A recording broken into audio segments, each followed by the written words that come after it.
Hi, and welcome to another episode of Sisters with Voices. I'm your host, Natisha. And I'm your co-host, Kendria. And we are so excited to come back and talk to you guys today. And just for those who are listening online, this episode is also available on YouTube. We are videoing ourselves today. It's a little weird, but you know, every once in a while we like for you guys to see our faces and see our facial expressions and things like that. Plus, we have something kind of cool to show you guys today. So, all right, let's jump in. Well, let me ask you, like I always do, how was your week? It was a good week. I had a good week. It was relaxing and also productive. Okay. Yeah, I think I had a me week this week. So, yeah, I made sure to take care of the things I needed to take care of, but also to really take care of my emotional and physical needs this week. Awesome. So, yeah. Awesome. How about you? It's been a good week. Okay. Very busy. Trying to wrap up the year. This is a busy time of the year for art and getting things out. So it's just been kind of crazy. But yeah, this is your crazy season. Yeah. Gifts and things like that. Yeah. Yeah. So I'm trying to keep up with orders and getting things out. And sometimes I just want to sit on the sofa. I understand. I understand. So had a lot of 12 and 16 hour work days. Mm-hmm. So. Did you do something for yourself though? Did you relax in some way? Did you make yourself a cup of hot tea? Or I took a bath. Okay, yay, that's and good. I haven't had a bath in honestly, maybe 2 years. Not a shower. But let me clarify something. I take a shower all the time. I'm talking about running bath. Yeah. I put some of the eucalyptus Epsom salt in there, and I closed the shower curtain, which I was in there by myself, but in my mind it holds the heat in. Yeah. And I took a bath, and it was cool. I was in there for 10 minutes before the dog came busting in there and opened up the shower curtain and was like, "Are you drowning, Mom? Where's your fur? What's going on?" It's like, okay.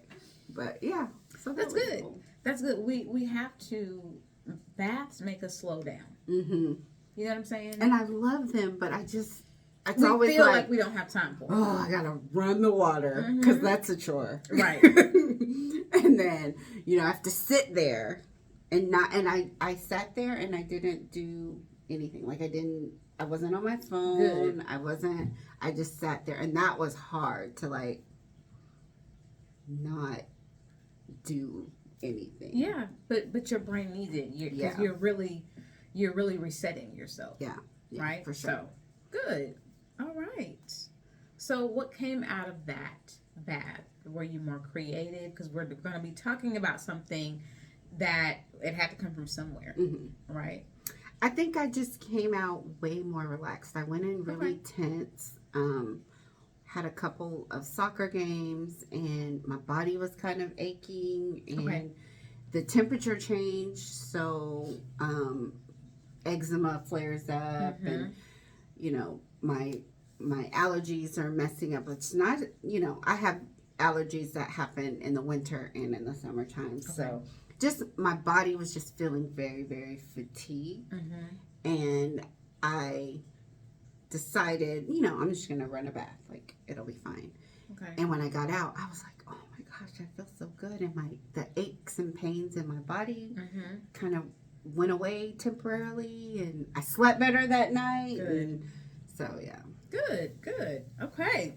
What about you? What did you do for yourself? I sat on my patio. You decorated it. I decorated my patio for the holidays. I was in the mood. I sat on my patio. I roasted some marshmallows. I made myself a little, dessert charcuterie board, right? And you didn't invite me over. My salty and sweet. I didn't invite anybody over, though. That's right? Okay. That was you time. Yeah. That's why I said I really thought I gave myself some me time. But you definitely have to come over and hang out on the patio. And so I sat on my patio. I lit the fire in the fire pit. I lit a candle out there, a Christmas cookie candle. So it not only did like, was there fresh, air out there, I could smell the candle, and see all the pretty lights gleaming and all the lights that I set up out there. And I got under a blanket and had like my sister has a coffee company, as you know, so I had like a coffee cocktail and hot coffee. Yes, lovehotcoffee.com. And I honestly I relaxed. It was just nice to sit out there and I listened to Christmas music.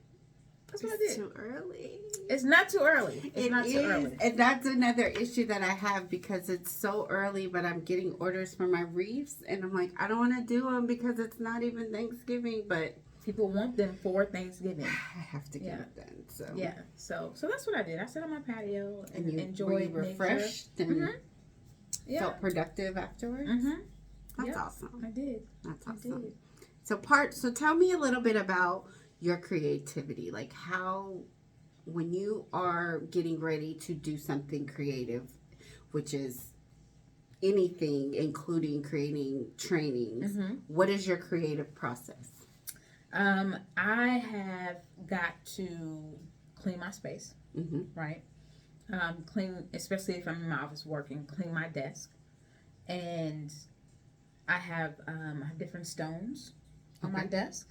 I have a sunstone on my desk. I have, I can't think of the other stone that I have on my desk, but I just recently bought some pyrite, which is also like for abundance and focus and things like that.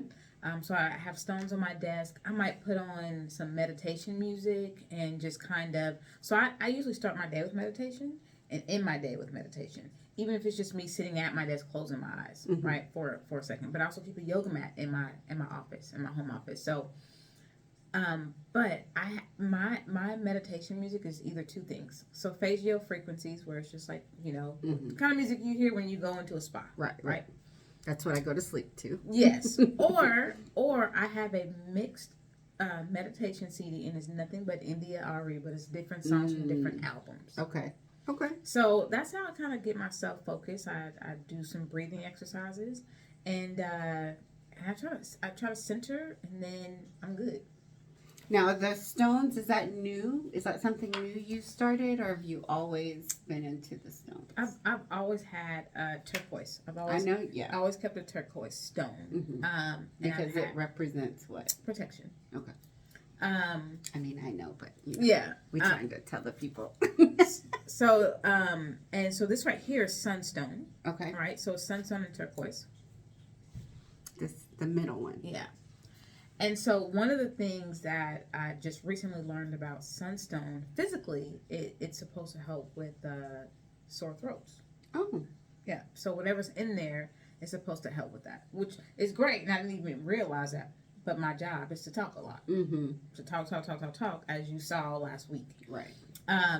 And so it's nothing, it's not really new, but it's something that I'm kind of getting more into. I've always had chakra bracelets and things like that I'll put out in the moonlight on the grass to recharge overnight. I've always done that. I just don't really talk about it. That's cool. So I didn't know if that was a new thing. No. So when you're getting ready to create, when you're getting ready to do some creative things, what are some of the things that you like? So you have your stones. I have my stones around. And then what else? Like, what's your process? Or do you just sit down and say, okay, let it out? So if I haven't already written it down, I have a glass board in my office where I write things down. I might map things out. Okay. Right. But I like to start with research. And a lot of times when I'm coming to the creative table, I've already done the research. Okay. Right. And so now it's just kind of compartmentalizing and putting things in order, which is hard for me to do. I think the hardest thing for me to do is focus. So once I'm focused on nothing else. Right. So I don't know if there's anything that I necessarily do. I just start, and then I just allow myself, if you want to change it, I'm flexible, right? So if I want to change something or nick something, I'm flexible in the fact that I'm going to do that. Okay. So that makes sense. I like that. And what about you? Because you do so many your creativity is like off the charts. I wouldn't even if I were to compare myself to you, I would say I'm not creative at all. You are creative. Your creativity is off the charts. I'm like, how did you make that? What was the vision for that? Because you really visualize things. I'm a very big visual person, and so when I'm creating, a lot of times when I'm doing my artwork, my earrings and things like that, I dream of the colors. So the colors will come. I'm doing something. I don't even know what I'm dreaming about, but it'll be like turquoise and brown, turquoise and gold, or blue, white, and add yellow. And so I wake up and I always have a notepad and I'll just write those whatever colors that I was dreaming about. I'll just write them down and go back to sleep. And so then I will pull out those colors in front of me on my art table. Okay. And I just kind of look at them and then I just start like, let's do this. And then I'll put 3 blues and white and then a dab of yellow. And then I'll just start like trying to make a design or something. So I'm very visual when it comes to that. When it comes to like preparing for the podcast or doing any kind of literary work or doing my vision board journal or my yearly planner, it was a lot of writing things down, what I want on page 1, what I want on page 2. So I guess it's similar to mapping, but I need to write it down first so I can see. So again, I'm visual. Yeah. I can see, and tactical, because I need to touch things. Right. So I need to see what it's going to look like. Then I go to Pinterest or somewhere else, and then I look at like pictures of different things to give me inspiration. I don't like that. I like that. And then I just dive right in. Okay. I love that because you create so many different things. Yeah. From beautiful earrings to keychains to bookmarks to paintings to coasters. I mean, it's not like one genre of thing, right? It's so many different things. Which is why when I created Creative Ideas, I didn't want it to be creative art, creative paintings. I wanted it to be Creative Ideas because it was whatever popped out of this head. That's what I was going to produce. And so it's hard for when I'm doing my markets, like they want to know, like, what genre are you? Oh, you're just art. And it's like, no, I've got literary stuff. I've got coasters. I've got earrings. I've got bookmarks. I've got paintings. I've got resin trays. So it could be home decor. Like, I'm in a whole, like, I'm across the board. Right, exactly. A little random, but hey. So, talking about our creativity, we have a reason why we're going on and on about this. And one of the things is that Miss Taylor here is the author of this wonderful book. Oh, wow. Okay, zooming in. The Adventures of Jack and Riley. And I'm sure it was backwards on there, but are you taking I love that. I know. It's fancy. It is. So fancy. And so, tell me, what made you decide to sit down and write this gorgeous book? Because I love it. So, I think at first, right? It's so cute. It was just an idea. You know, and you know this, we've always worked with kids on some level, and at least in the initial part, or for the initial part of my career, right? But I still have a love for that. I serve on a bunch of different boards, and so I always work with a kids organization, something like that. So I really truly believe in social emotional learning for kids, and just the things that you know you've had to deal with when you work with kids, right? Things that I've had to deal with. And so I was in a relationship, and my significant other at the time had a son, and I was like, I've never really had I've dated people with kids, not serious, right? And this was like serious. I'm like, how do I bond with this kid, and what if he doesn't like me? So my first book from the Jackson Riley series was Jax and Riley meet their big brother, right? And so the book was all about us kind of forming our relationship. Me and him outside of the relationship with me, him and his dad, just me and him. And we did it, and I was like, we did it through just my dogs, right? He didn't deal with me at all, but we got close because of my dogs. And sometimes kids have issues that we've heard, right? Some severe issues, and they don't want to talk about it, but they will talk about it through other people, not them. Like, well, my dog did this, or I had a classmate, and so I said, well, what if kids got to express themselves like that, but through dogs? Because kids love dogs, right? I can't say that every kid loves cats, but they love dogs, right? And so that's kind of where I started the process. Just being able to give kids a voice, but if they didn't want to share their personal stories, they can say, oh, well, this is what the dogs are doing. Right. And as I've done different like book signings and things like that, kids, you wouldn't believe how much they open up. You wouldn't believe how much they open up listening to these stories. Yeah, That's cool. And it's like, I have a foster brother, and he was really mean to me when we first, and I never understood why, but now I get it, you know. That's cool. And so that was kind of like and I've always wanted to write a children's book, but I didn't know what it would be, you know. And so it was really a homage to my two dogs that are my kids. Awesome. You know? So you talked about Jax and Riley meeting their brother, and then foster care. So how many books are in the series? So right now there's 2. I actually have a book that's finished. Okay. I just don't know if I'm going to release that or wait to do another book. Since one of my dogs recently passed away a few months ago. Riley. I don't know if I want to do the 3rd book in the series on, you know, kids dealing with death. Because the death of a dog is hard on a family. It is. And so I have not gotten the courage to write it yet. So, but yeah.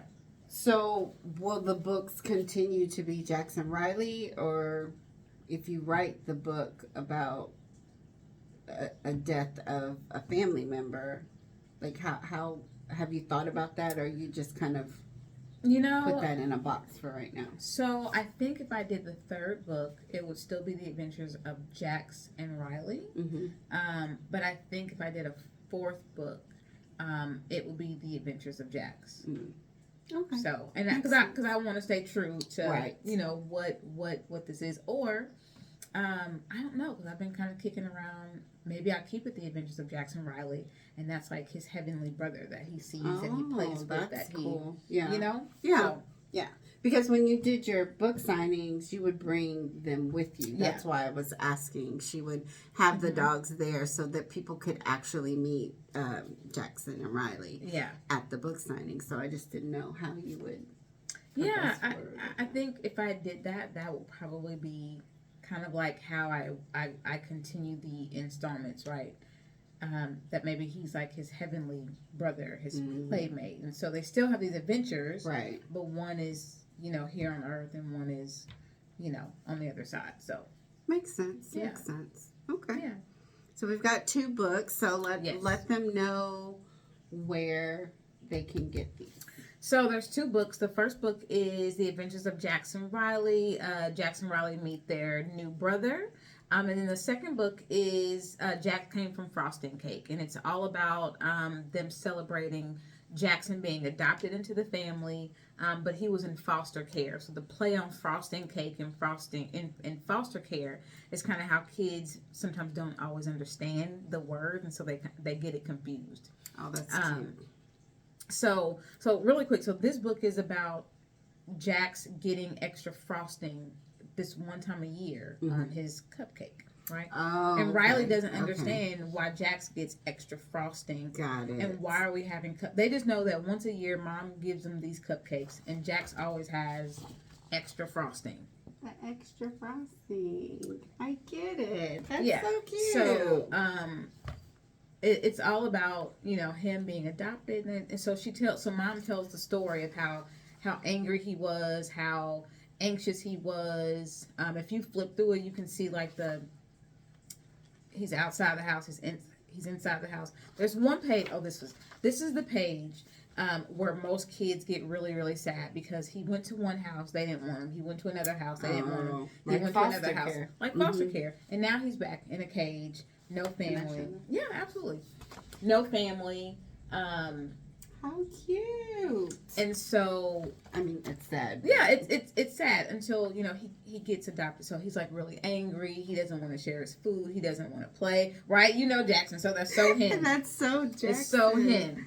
And so that's so Jackson gets the extra frosting because he came from foster care. And those blank pages are just, you know, there's a blank page in all of my kids' books, in both of my kids' books. Two things you will notice: every character will always have a heart above their hair. Oh, I see that. Okay. Yes, because at that to me, the heart is the heart of family, right? So, but there's always a blank page with no words on it, and that's for the kids to actually write inside the books and write what they think that the characters might have been thinking or saying. And at the end of this book, there's questions to kind of, you know, summarize, you know, for the kids' comprehension, right? Because I want them to have a good time reading the book, but I also want them to, what did you comprehend from the book? So that's what that book is about. So you can get this book on Amazon. You can also find it on barnesandnobles.com as well. So you can find that book and the other book on Amazon and barnesandnobles.com. Awesome. Congratulations. Thank you. I'm so proud of you. That's amazing. Yeah, I wrote the first one in 2017. I wrote that one in 2018. So it's been a few years actually. So it might be time for me to do the second and the third installment. Okay. So enough about me. Let's talk about, because I am a self-published author. Right. You, ma'am, just recently published your first book that's not like a journal or anything like that. Right. Not a low content book, but your first book. So Look at this. I love it. It's called Soccer Mom. Okay? Soccer Mom. All right. And I love the cover. Look at her on the back. She looks so cute. And there's pictures on the inside of kind of like you playing soccer with your team and your mom. Correct. And all of these different women who have different walks of life. And there's different ethnicities, and, you know, just so, and we all have a different walk as you know, soccer moms, right? As a soccer mom. So tell me about this book, your inspiration behind it. I love it already. And then talk to me a little bit about the process of having someone else publish. Because I really want to get into these titles, but I'm going to let you tell me about the book first. So, I want to say back in 2019, I was getting ready for my mom's 70th birthday. And I had the idea of doing a slideshow for my mom of all of her, like, soccer life. Because soccer has been a major part of her life since I was young. And in doing so, I was like, Mom, you need to tell your story. And she was like, no, I don't really want to tell my story. And she was like, you know, it is what it is. It's not that big a deal. And I was like, no, like, you're the ultimate soccer mom. And she was like, And I was like, that's kind of cool. Like, to tell the story of playing soccer and being a mom. And on top of all of that, I play on a team that's called the Tough Mothers. Oh, and in the beginning, when I first started playing, the moms that were playing on the team, my mom had been playing on that team, their kids were old enough to play. So they decided to start bringing their daughters. So then it was like a mother-daughter team. And there was like 5 or 6 mother-daughter players on this team. And so that was kind of the inspiration. Obviously, my mom, who got me started in playing soccer, was the key point of, like, how I got started, and then a play on words with the soccer mom, because everyone hears the term soccer mom and you think of, you know, the big Suburban or the van, and it opens up and all the kids run out. Well, you come on Sundays to our game and the SUV pulls up and all these ladies come out in soccer gear, and we have our kids with us and they're on the sideline and they're playing with each other, and that's just, I love it. That's our story. And let me tell you, you all are playing soccer. They're not just out there just like, oh, it's soccer. No, they're getting injured, right? Yes. They are trying to make their points. We are competitive. They're very competitive. It's a competitive league. Yes. Yeah. There's been injuries. While playing soccer, a leg may have gotten broken. I'm not saying I broke the leg, but I'm saying that there was a collision and a leg broke, and I was one of the two, and my leg wasn't broke. So, I mean, it can get, they say it's a non-contact sport, but it's very aggressive, and there's a lot of contact. I believe that. And so you're balancing being a mom, but also it's like, this is the time that these soccer moms take for themselves. And the regular term of soccer mom is not really you taking time for yourself. It's you driving around this kid to drop him off at ballet. Right. This kid's got to go to soccer. And by the time you drop off the third kid to go somewhere else, you're right back around to pick up the next kid. Like, it's like, when do you have time for yourself? And this is these soccer moms are making time for themselves, and they're doing it on the soccer field. Right. That's right. I will say the cover was created by my son. He drew it. So that's pretty cool. And I love it. He drew us on the cover. So. I love it. I love it. Yeah. I love it. And that's why it looks so realistic. Like, the both of you, right? I love it because that's his rendition. Like, he took a couple of pictures, but then, you know, that's like how he saw us. Yeah, that's how he sees you. So, yeah.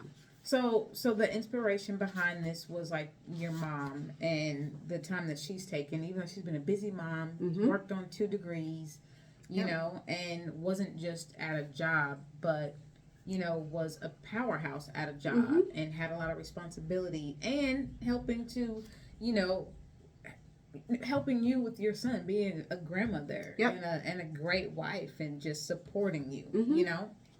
Yeah, and she pulled me into this world because sports have always been a big part of our family. And so she was like, after I had my son, she said, no, you need to do something. And I always consider myself a baller. So I was like, oh, well, I'll just go play basketball. And it's like, the leagues aren't readily around like there are soccer leagues. Like, there's soccer leagues all over, but basketball leagues are few and far between for adults. And so this was just the natural progression to the next one. Okay, so speaking of, you know, soccer mom and the natural progression and of what you all do, you break this book down to who you are as well. I'm an athlete. I'm a family. I'm a mama.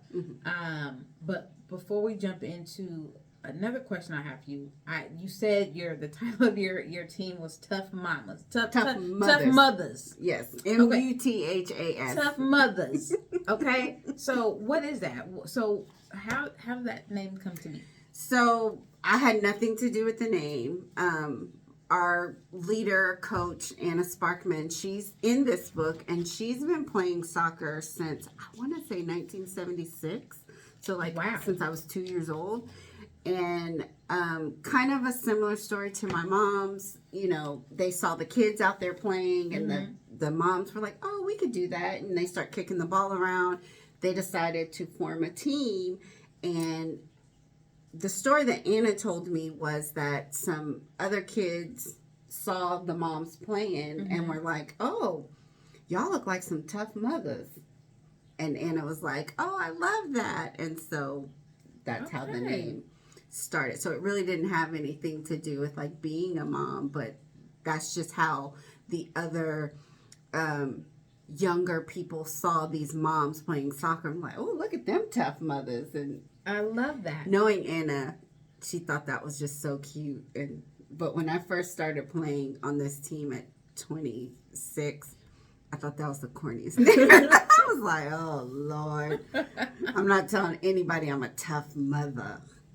But I love it now. But again, it's another play on words, right? Yes. Because you got to be tough and you got to be mentally tough to do all the things that you all do. Mm-hmm. You know, work, be a mom, be all these different things, and then come out on the field. And you're not just going out on the field for exercise. Like, you're trying to win. Oh, yeah. Right? So there's a lot of toughness that comes with that. That's okay, so one of the chapters in the book is titled, I'm Not a Goalie, But I Play One. Right. Okay, so tell me about that. So my mom is the goalie. She's always been the goalie since I started playing. She used to play on the field. And she hurt herself multiple times, broke her wrist, broke her foot, had stitches, what have you. When I started playing with her, she had an injury, and I believe we were playing indoor, and they were like, we need somebody to go in the goal box. And they just assumed because my mom played goalie that, oh, well, Natisha can go in the goal box. She knows how to play. I was like, okay. So they put me in the goal. It was horrifying. I did okay. And somehow I became her backup. Okay. And then when we started playing outdoor, they just, because I played backup on indoor, they were like, oh, well, Natisha, she's the backup goalie. And somehow I just became the backup goalie for my mother. And this past season, I'm in our over 40s team. I've become the goalie because my mom isn't playing right now. Okay. Due to illnesses and stuff. But so I made it a rule. I said, okay, y'all score 5 goals, I'm coming out of this goal box. Like, somebody else has to be in here because I don't feel like I'm a goalie. Like, I wasn't a trained goalie. I'm used to playing on the field. I get nervous every time, because I'm used to kicking the ball. And now all of a sudden you're in this place where, you can pick it up. And I'm like, oh, crap, I can pick it up. And it's the whole thing. So I'm not a goalie. I just play one. Got it. Okay. I loved it. Yeah. So, unlike me, I self-published, right? And it was a process, but it's a children's book, right? So it's not, I think the most sophisticated thing about a children's book is the pictures. Right. The quality of the pictures, how they draw you in, and I spent a really long time and a lot of money trying to find the right illustrator, who I think did a beautiful job. He did. But the same illustrator, initially I was like, no, that's not my vision. Let me give it to you like this. And then once we sat down and we talked, he got it, right? He got it. And English is not his first language. He actually lives in Mexico City, Mexico. And we met online. And so and this was before Zoom, because remember, this was 2017, right? So that's when I released my first book. But I started working on it in 2016. So all this video conferencing, all that was not like what it is today. Yeah. So I don't even know what platform we were on where we were able to video conference. And I was able to show them pictures and say, this is what I want my dogs. And here's a picture of my dogs and all that. So the most sophisticated thing about this was the pictures, right? So self-publishing is not difficult, but if you're going to self-publish a children's book, it's just a little more, I think, stressful than just publishing words, So, but I self-published nonetheless. I figured out where to go get an ISBN number. I hired an illustrator, and then I hired the person who edits. I hired an editor. So, and then after that, it was just really about uploading and getting it out. And at the end of this, if you are thinking about writing a book or anything like that, we're going to drop some nuggets on just how to get your books in libraries and get them placed. And anytime people are talking to me about children's books, because people still call me like, well, let me ask you this, how did you do this? And I give them nuggets on things that I learned along the way. But for you, you went with a publishing company. Correct. So I guess it's easy to say I self-published because you did everything yourself. But if you were going with a publishing company, how did you know to go with the company you went with? Because there are a lot of companies out here. I went with 105 Publishing. I met with a couple of different publishing companies, a couple of different editors, and I just felt really comfortable with 105. And they did a great job. They did a wonderful job. Yeah, they did a great job. They were communicated with me. They even checked in on me because there was a period where we were doing final edits, but my mom had a bunch of appointments and just a lot of stuff that was going on, and I kind of ghosted them. Okay. Not purposely, but it was just like the book became, I'm not ready to edit that. I'm not ready to look at that. Mm-hmm. I've got too many things going on. And so they're like, hey, like, is everything okay? You know?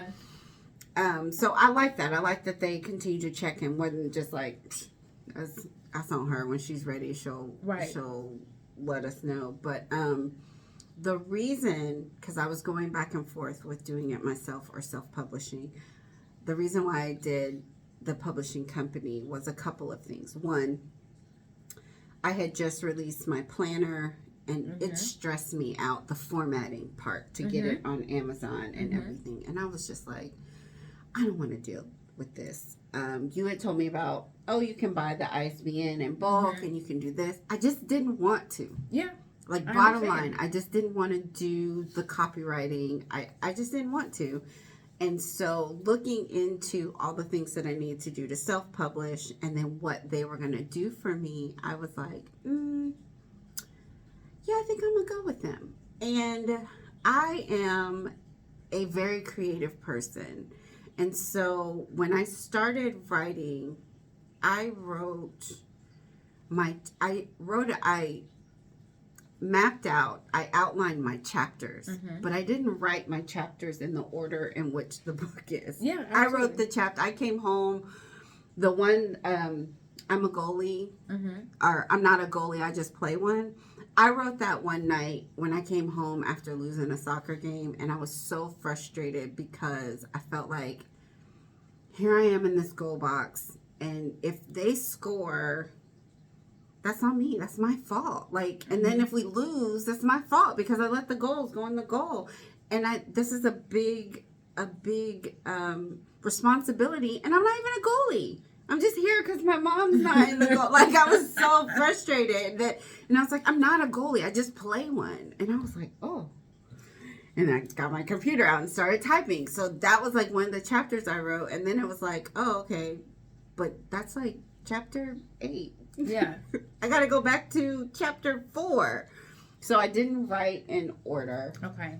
I wrote the book how I'm talking to you now. So my tenses were completely off. Like, if I'm telling a story in the past, I was saying things present tense and it needed to be past tense. And so I like the fact that I could just write it. And they made it pretty. And then send it to them, and they were like, and they were so nice about it. They were like, so the comment said, I think you mean, or do you mean? Yeah. And then sometimes I was like, no, that's how I want to say it. Yeah. I want to say, they be tripping. They be tripping. I know that is not grammatically, like, right. But that's what I want to say. That's what I want to say. Because that's what I said. Right. Yeah. So I liked that part of it, where I could just get it down and then submit it, and then they would come back and, change things or tell me, okay, you're being redundant here, or things like that. And so it made it a lot easier to just get it out. Yeah, just focus on the book and have them do the dirty work. Okay, so my next question is, so with The Adventures of Jackson Riley, it probably took me, probably the whole process was about 3 months, right, for each book. And the reason why is because I'm writing the whole book. Then Hector, my illustrator, has to read the book, and then he has to really visualize what each picture, the panels, right. And so then he has to come back with the pictures, and then I have to say, let's tweak this here, and there's 2 things in both my books, which will be throughout the series, however many books I continue to create.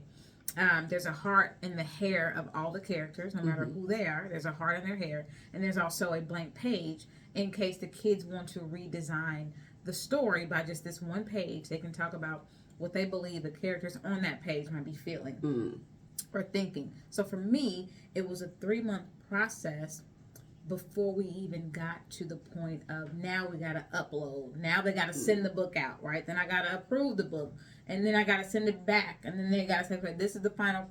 So Right. That's probably about a 4-month process. So with the publishing company, what was it in the, and that was for the second book. The first book, you got to do all the research.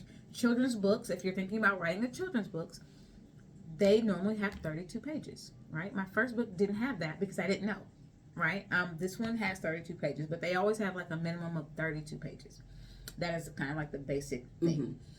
So with all the research, it took me months to do that. But working with a publishing company, how long was that process? So, with the publishing company, it's really based on your completion of it. They could complete this within a month. I reached out to the publishing company probably 2 months before I completed writing. Okay.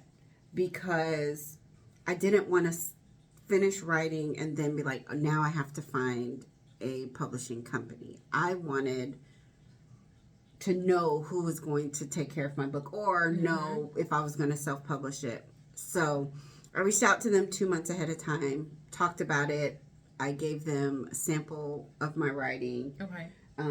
So they, they have to accept your book and say, yes, this is something we want to work with, or no, this is trash. Not that they would say that. Right. But, they have to say, yes, we want to publish your book. And so after that, they were like, okay, whenever you're done, let us know, and then we'll move forward. Now, the editing and all of that stuff was really on me. And so, like I said, it probably took a couple of months. Okay. Only because there was a month where I didn't look at this book. The edits were there. They were waiting on me. And I was just doing other things. Okay. When we finally got to the end, I approved the edits. They reviewed. I added a few things. They reviewed that. And then I wanted pictures in the back of the book. I had to get photo releases from my teammates to put the pictures in there. And then the captions. And when they sent me it, the captions were off. So really the time frame was based on how quickly I worked, and I was not in a big rush. I was like, because you have a whole publishing team behind you. Yeah. So would you recommend having your book finished and then looking for a publishing company? I would recommend finishing your book and then looking, or when you are a month or two out from finishing your book, start interviewing, because when you're done, there's this sense of urgency that you're like, okay, give it to me. Like, I'm ready. Well, if you're starting as soon as you're finished, now you have to go into the vetting process. You have to interview. Know that some publishing companies will publish your book and then they take the royalties from your book for their payments. Got it.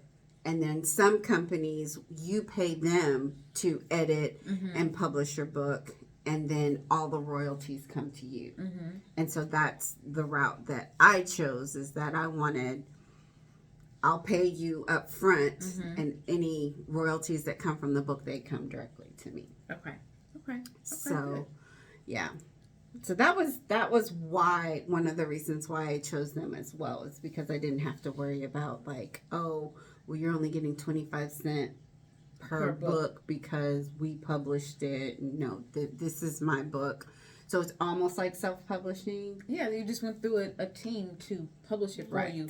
Now all you have to do is order it. Right. When you do book signings or and whatever. Things like that. Okay, so I've done a few book signings, right? And I think I haven't done mine I think they're yet. super fun. You're gonna have to help me. My best book signing that I did, I was in Atlanta, Georgia, and I sold out every single last book I had at the table. Every single last book I sold out. I was so mad because I was like, I should have brought more books because I literally was like, well, this is my display book, and you can have it. In one book, I was like, well, this is my notes book, so I've written notes in it, so you know. But so they're fun, and I used to love taking Jackson Riley because that was fun. So when are you planning your first book signing? So the book is being uploaded to Amazon, Barnes and Noble, and I think Google. Okay. The Google bookstore. And once the accounts are active, because like Barnes and Noble have to review your application and blah blah, which it shouldn't take more than a week or so. Then I'm going to start promoting it. Okay. So when we're filming this, nobody knows about this book, and so this podcast will come out after all of my links and everything are up, so that when it comes out, you guys can go get the book and read it, right? I love it, and I can't wait to read it. So, if you are thinking about writing your own book, whether it be a children's book like I wrote, or adult fiction, right? Is it fiction or nonfiction? I guess it's like a memoir. Okay, or memoir, right? Yeah. The best thing that your family members and friends can do for you is call their local libraries. They have to have a library card. So if they don't, make sure they have a library card in the cities that they live in and request your book. When they request your book as a card holder of that library will order this book for them. And then guess what? Your book is now in the library. So it can be in all the libraries as long as your family members request this book. And when the book comes in, they will just need to come and pick up the book, check it out, right? And then check it back in for other people to enjoy it. So that's kind of my tip on being a published author. That was the one thing that I had to do. Just make sure you sign up, do some fun book signings at the library. Do some fun stuff, because for me, this was a passion project, you know. But if you really, really want to sell some books, put yourself out there. Either self-publish if you don't have the time. Guess what? There are companies out there that can help you with this, right? I think that might be the route that I go the next time, right? Any tips for you before we go? I mean, because I'm so new to this, just have fun with it. Make sure that you allow your creativity to flow out onto the pages. Be patient with yourself. Be kind to yourself with errors and mistakes and things like that. And don't let any negative and intrusive thoughts prevent you from completing your book, your task, your project that you're working on.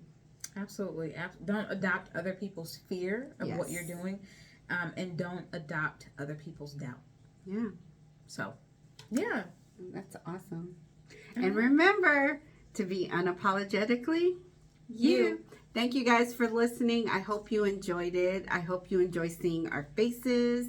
Make sure you go out and get Soccer Mom and the Adventures of Jackson Riley. And we will... Oh, that's you. Yeah. Move. It's my turn. And we'll see you next time. Thanks again for tuning in and always supporting Sisters with Voices. All right. All right. Bye.